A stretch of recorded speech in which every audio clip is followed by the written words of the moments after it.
Just because I criticise the United States, that doesn't make me a supporter of China, and vice versa. Today, it's possible to draw parallels between the two countries, perhaps not their ideologies, but their policies and their actions. Both superpowers, established and emerging, are persecuting and prosecuting Australians. The US has charged Julian Assange with espionage under World War I era laws.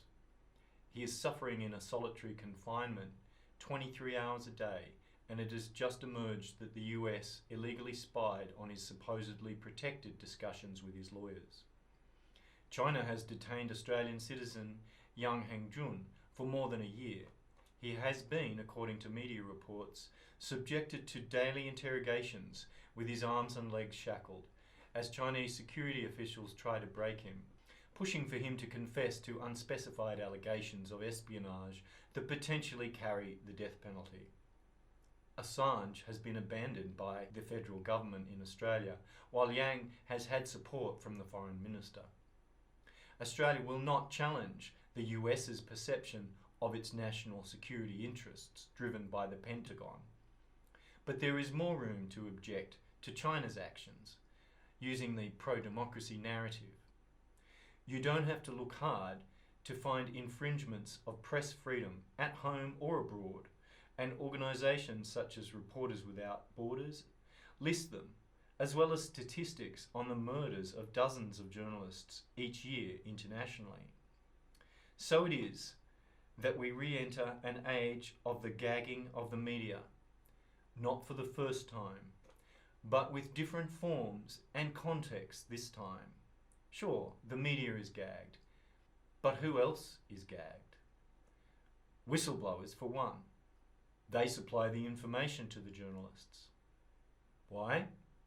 It seems obvious, but it's worth stating.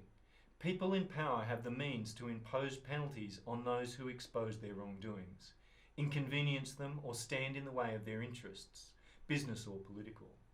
Powerful criminals murder, threaten, and coerce their enemies, including journalists. Powerful state actors have laws, jails, and networks of influence to threaten and coerce.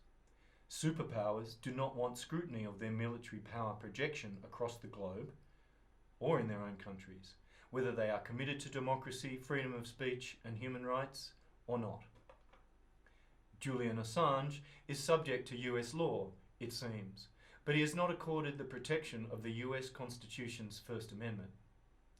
But it's not just journalists, publishers, whistleblowers who are being gagged. They're not even the ultimate target. The ultimate target is you, all of us. The journalists, media outlets, and whistleblowers are truth tellers, but the people have the power, the potential power, to disrupt the plans of the powerful. And because there's money to be made, egos to be engorged, and interests to satisfy, you are being gagged. The Australian Signals Directorate was involved in one of the biggest media freedom issues of last year, the Australian Federal Police raid on journalists in June. The first of these was on News Corp journalist Annika Smethurst, whose underwear drawers were famously inspected, along with the rest of her home, computers, and phone. Her crime? Smethurst reported on a plan for the Australian Signals Directorate to spy on and target Australians within Australia. The ABC was raided the next day. An open letter by the Media, Entertainment and Arts Alliance, MEAA, from journalists called the raids a grave threat to press freedom in Australia, adding that investigative journalism cannot survive without the courage of whistleblowers. In this climate, it noted, truth-telling is being punished. The big issues, the journalist noted, including these raids, a raft of national security laws, and the prosecution of whistleblowers Richard Boyle, David McBride, and Witness K. Again, from The Guardian, David McBride is facing lengthy jail time for providing documents to the public broadcaster on the conduct of special forces in Afghanistan. The Australian Taxation Office whistleblower, Richard Boyle, is facing a lengthy jail sentence for exposing aggressive debt collection tactics that were destroying the lives of vulnerable taxpayers. Witness K and Bernard Collery, who revealed Australia's unlawful 2004 spy operation against Timor-Leste, are facing 2 years behind bars for their actions. The limits placed on Australia's media freedom are increasing, and the warnings of recent years about the dangers ahead are now being realised. So what can be done about Australia's slide into a national security state? The June raids on the ABC's Sydney headquarters were related to the Afghan files, stories which exposed allegations of unlawful killings by Australian military forces. The leaks to ABC journalists allegedly came from David William McBride, who has been charged. McBride said in the New Daily, "It's a complex case, but it's also a simple case. It comes down to, at what point are you obliged to basically rebel against the government?" Apparently, people rebel against the Australian government at their peril. The Prime Minister, Scott Morrison, said in response to the raid on Smethurst's home, "It never troubles me that our laws are being upheld. But what if the law is the problem?" That's certainly the position of a range of bodies speaking on behalf of journalism, including its union. In its 2019 Press Freedom Report, The Public Right to Know, the MEAA argued that in the era of overwhelming secrecy and mass surveillance, whistleblowers are paying higher prices than ever for speaking out while journalists and media organisations navigate a minefield of new laws that criminalise more and more types of speech and publication. The union calls for urgent reforms to disclosure laws. Such arguments have been highlighted in the parliamentary inquiry created when the outcry over the raids grew raucous enough. The inquiry into the impact of the exercise of law enforcement and intelligence powers on the freedom of the press.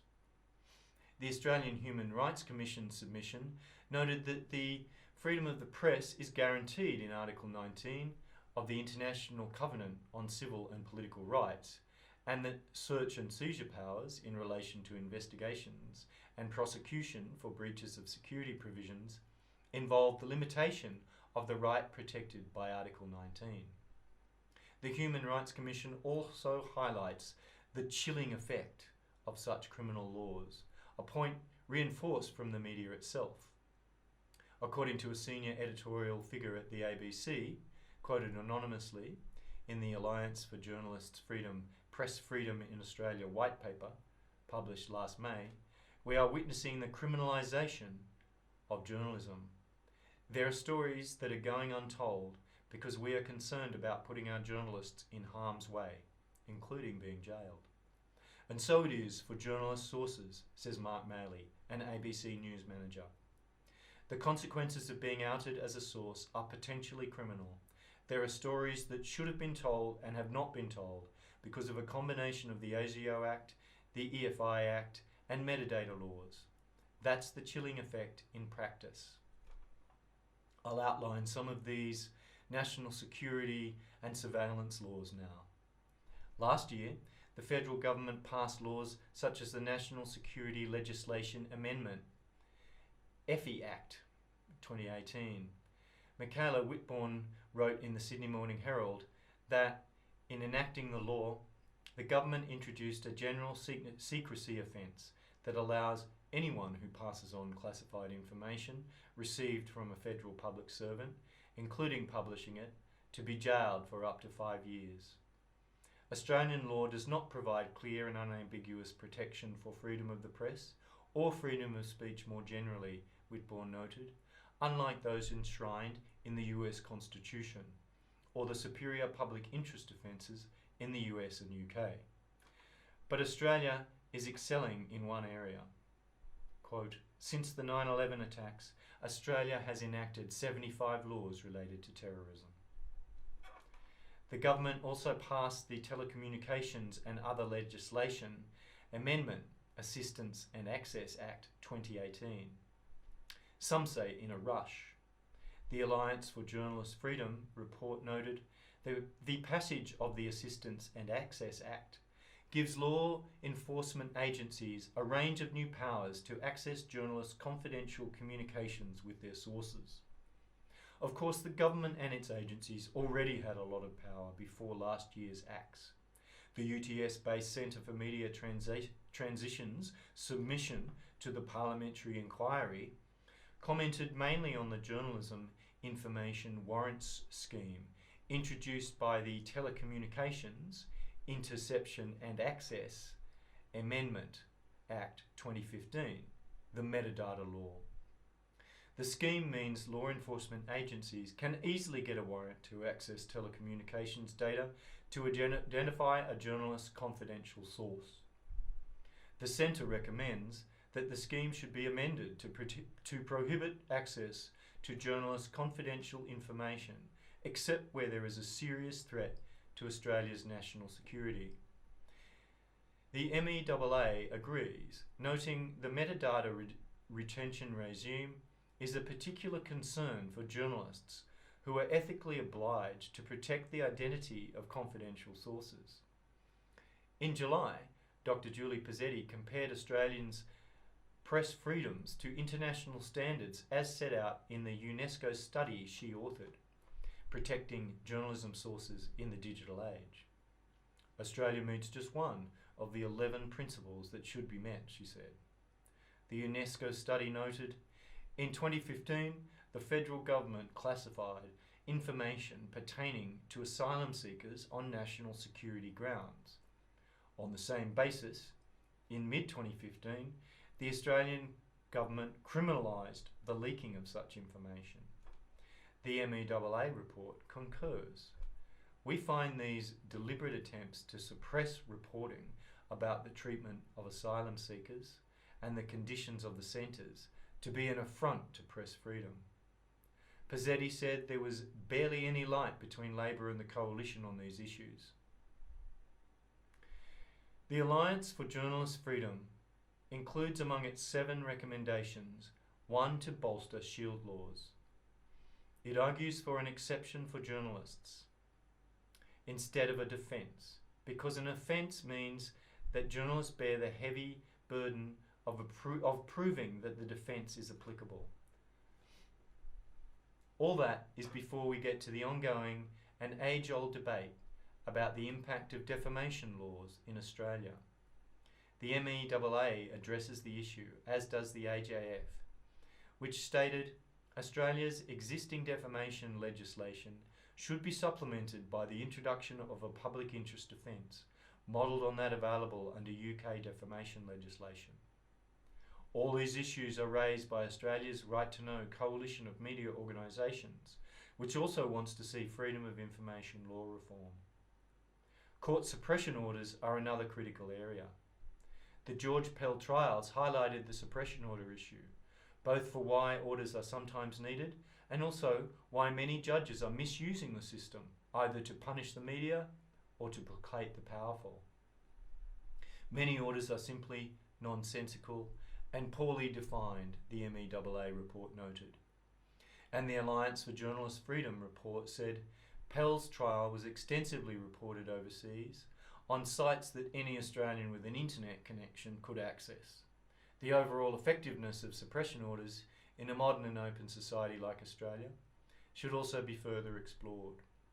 Other important media freedom issues include the crisis in local journalism.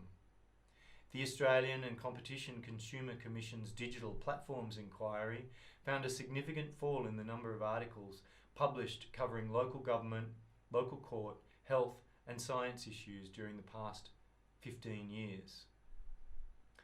And those issues have worsened with the closure of local and regional publications, including their print edition, in recent weeks and months under the impact of the coronavirus. It's hard to have a free press without any press at all, which the inquiry found was the case in 21 local government areas that lacked a local or regional newspaper, of which 16 were in regional Australia. One response to this situation is for greater support for the ABC across all local bureau, in addition to responses that assist commercial media. And yet we are seeing the exact opposite. What is the reduction of funding of the ABC about except the gagging of the media? There have been several rounds of cuts to journalism in recent years, undermining the reporting and investigative abilities of our independent national broadcaster. Another cut of perhaps 90 journalists is imminent, with the need to pay for the cuts by the federal government emerging ongoingly. That's a lot of stories gone untold, a lot of misdeeds gone uncovered. On a brighter side, the digital disruption that has demolished a lot of the mainstream media's sources of revenue is paralleled by the huge boom in online diversity. In this environment, the Juice Media, for example, can make a searing satirical analysis video about the East Timor bugging case involving witness K and his lawyer, generating 750,000 YouTube views and 16,000 Facebook likes. Even a mum and dad operation, literally working out of their lounge room, can attract funding, huge audiences, and government badgering. But outlets such as this analyse existing information rather than break new information, and ultimately lack the punch of mainstream media pursuing an issue collectively. All of this takes place in a global context, one which the MEAA points out allows impunities for murdered journalists. 930 journalists from 2016 and the 10 years before that, with a 1 in 10 conviction rate. The MEAA highlights 9 Australian journalists murdered, including Juanita Nielsen, the Ballabo Five and Roger East. Australia is being scrutinised internationally for its lapses in media freedom. In 2014, the Washington Post examined whether Australia was becoming a national security state. After the AFP raids this year, the New Republic wrote, "When it comes to press freedom, Australia is a dismal backwater." And Reporters Without Borders ranks the country 21, down 2 spots, noting Australia has good public media, but the concentration of media ownership is one of the highest in the world. Independent investigative reporters and whistleblowers face draconian legislation. The MEAA's 2019 report concluded, "It's time to push back this tide of secrecy, intimidation and harassment, not least because it is getting dangerously out of control. Pushing back means campaigning to change the laws, supporting a strong ABC, and measures that buttress public interest journalism remain vital. Understanding the threats that are emerging requires us to consider the national security state not just as a protector, but as a potential centre of power, not always acting in our interests, but rather sometimes its own." So to conclude, I reiterate, it's not just journalists, publishers, and whistleblowers who are gagged. They're not even the ultimate target. The ultimate target is you, all of us. The journalists, media outlets, and whistleblowers are truth tellers, but the people have the power, the potential power to disrupt the plans of the powerful. And because there's money to be made, egos to be engorged, and interests to satisfy, you are being gagged. Thank you.